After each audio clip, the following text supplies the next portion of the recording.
What's up, TransWorld? Brian Horton here from Bell Helmets. Glad you guys could stop by. Let's take a look at the facility. You call me. Here is the amazing Abacus, the original.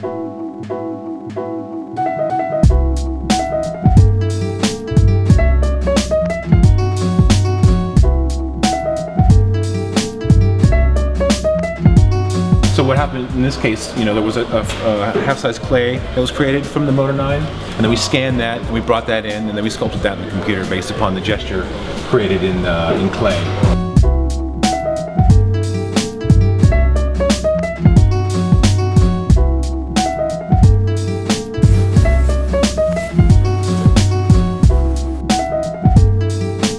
This is our white light scanner.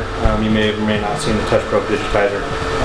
The benefits to this is the fact that we can scan an object without ever actually touching it. So if it's fragile or tends to move, like an athlete, for instance, this will allow us to capture that shape without ever actually touching it.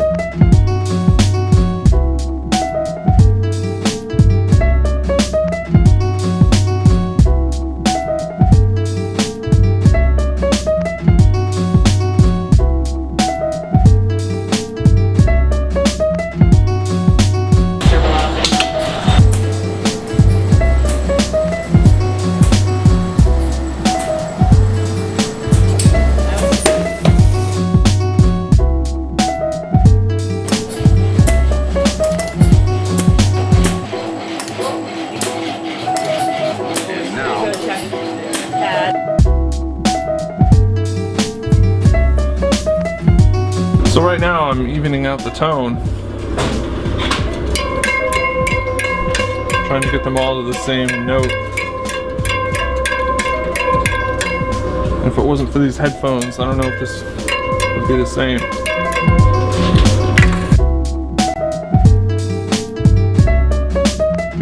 When I get the files of whatever parts we're going to make, I orient them on this platelet, and it represents what happens in there.